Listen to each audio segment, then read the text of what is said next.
Now if you were to take a look at this bonus shoot in our final Puggle application, you'll see that it does two things that are kind of magical that we haven't seen yet in the Box 2D environment. The first thing, of course, is that this shoot moved left and right, seemingly under its own power. It's not really responding to the laws of physics. And the second thing is that when I shoot these balls, you'll see that if the ball lands in the middle of the chute, it disappears as if it were going into the chute, and the system is somehow able to detect that this ball has collided with the middle of the chute. But then if our ball hits the sides of the chute, which maybe if I can aim correctly I can show you, there we go, you'll see that it bounces off of it like any other object in our Box 2D environment. So let's look at how to do these two things next. So the first thing I'm going to do is I'm going to insert a new symbol that we will call our bonus shoot graphic. We'll enable it to be exported for ActionScript. It will be a sprite. Okay.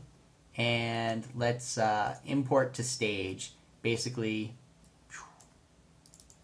here's a graphic that I created in Photoshop. It's totally awesome, as you can tell. You know, feel free to create your own as long as it sort of vaguely mirrors this. I'm going to actually, I think, maybe center this so that instead of being at 0, 0, let's put it at minus 83.5 and minus 12.5. All right, there we go. Now, as with all other actors, this is going to be a costume that will represent the graphical look of it, and then I'm going to create a physics body that will be probably a simpler representation of this.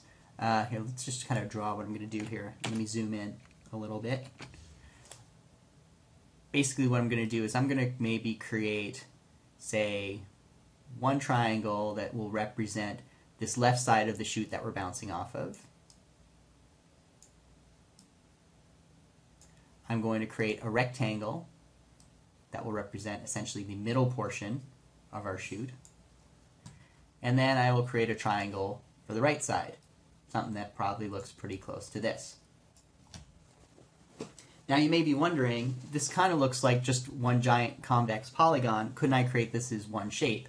And the answer is, yes you could if this were going to be a solid object, but we're going to be doing something kind of special with this center rectangle, so it's probably important to make it a separate shape so that we can distinguish it from the left and right sides of the ramp that we're going to bounce off of. So now that we've got our awesome bonus shoot graphic, and again, feel free to create your own as long as it's somewhat close to what I have. Let's start work on the actor. I'm going to create a new actor, or I'm going to create a new class that is called, let's call it the bonus shoot actor, which will extend actor. Like with our other actors, we'll probably want a parent that will display the costume in. Actually, you know what? Let's pass in just a couple more variables here that we won't use now, but we'll probably use later. We'll use sort of the left bounds, the right bounds, and the Y position. Like I said, we'll probably use these later when we want our chute to move left and right. But for now, what we're going to do is most of the steps we were doing when we created our other actors. We'll add in our graphic that we can use.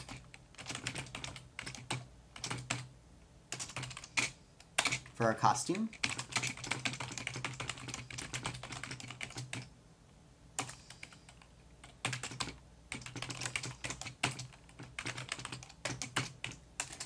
And now I'm going to create the shape definitions for the triangles that go on the left and right side and the rectangle that's in the middle.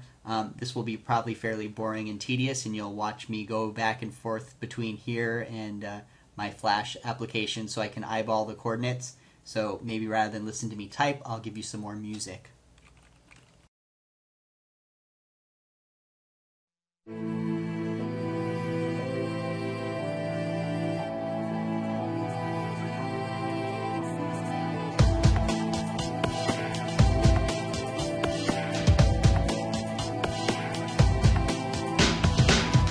Angels and ministers of grace, come defend who's been praying.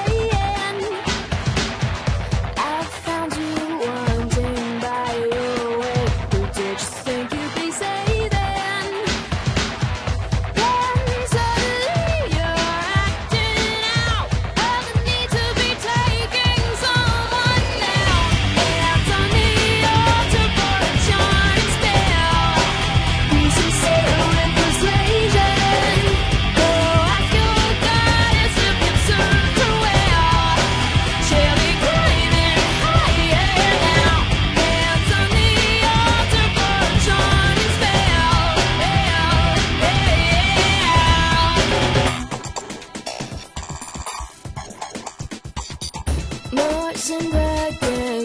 listening, please. You're not above my suspicions.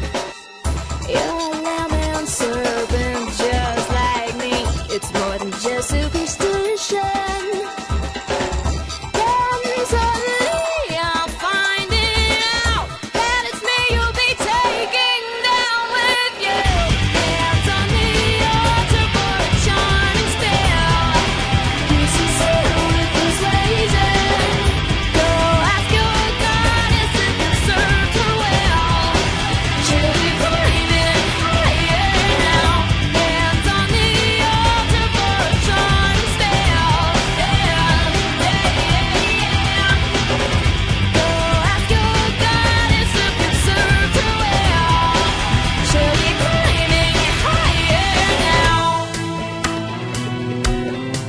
Tie a knife with a ribbon, with a red ribbon. Raise a hand, held mirror to the light of the moon, to the secret garden and a heart unhardened. Struck a specter, sparking with his ritual brew. Book and candle is natural to those pure and simple. Tie a knife with a ribbon, tie a red ribbon. Tie a knife with a ribbon, with a red ribbon. Don't try your magic spells on me. I know you've been crystal gazing. You say your boots are southerly. Where you go, I'll be waiting. Hands on the altar for a charming spell. Be sincere with persuasion. Go ask your goddess if it served her well. She'll be climbing higher now. Hands on the altar for a charming spell. Go ask your goddess if it served her well. She'll be climbing higher now.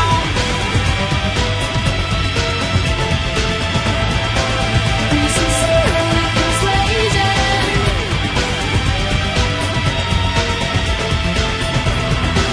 She'll be climbing higher now.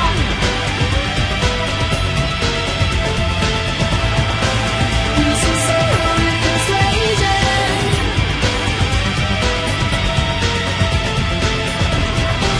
She'll be climbing higher now.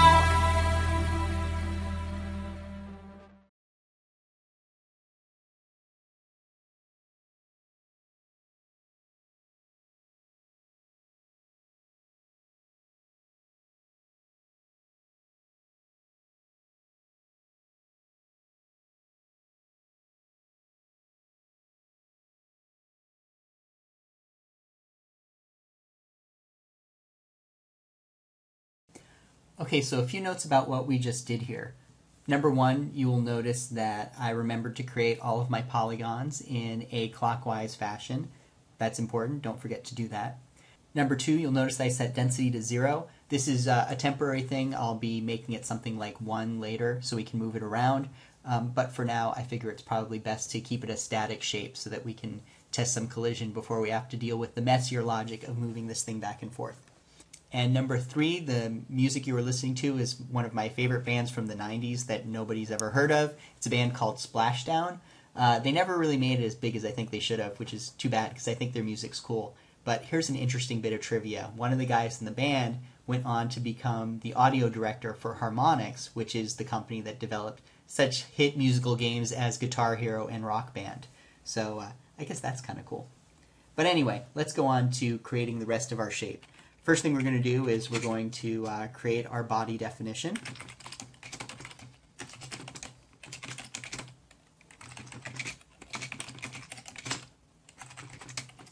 And this will allow us to position our body at the best starting point. And I think maybe for now I will place it in between our left bounds and our right bounds, those parameters we passed in.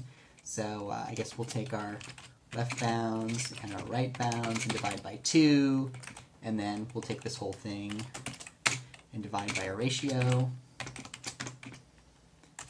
And our y value will be this y position parameter that we've passed in.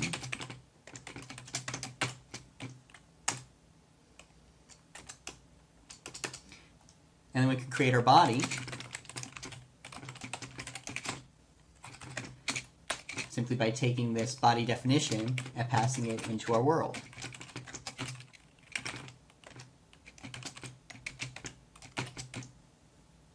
Now this is the first body that we've created that's actually made up of more than one shape. Creating a body of multiple shapes is actually very easy. All you have to do is call the create shape function as many times as you need to. So I'm going to call create shape using the left ramp shape definition. And then I will use the right ramp shape definition. And then I will use our center hole shape definition. Once I've done all of that, I can call set mask from shapes. Maybe technically not necessary at this point because the density is 0, but I'll be changing that later. It's always a good idea to call it. And then I can call our super.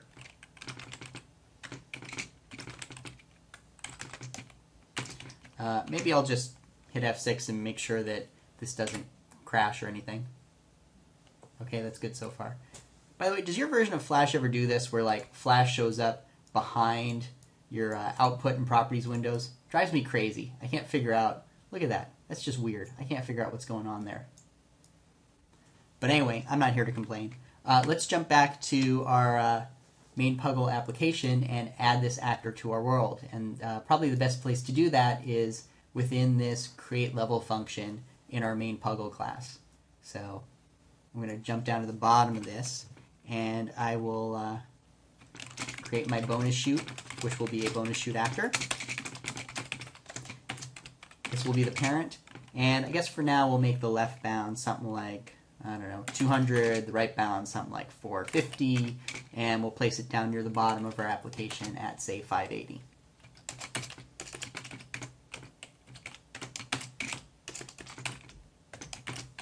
Cool.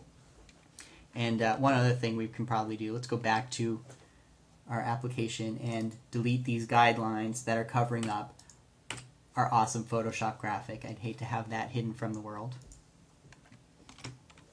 And I think we can run it, and this should all work. Well, all right, if Flash were acting normal, there we go, you'd be able to see that my shoot is now down at the bottom of our application. We'll send a few balls down there, and as you can see, there's nothing all that special about it yet. It really just looks and acts like any other static object, and that's because that's basically what it is. It's a static object.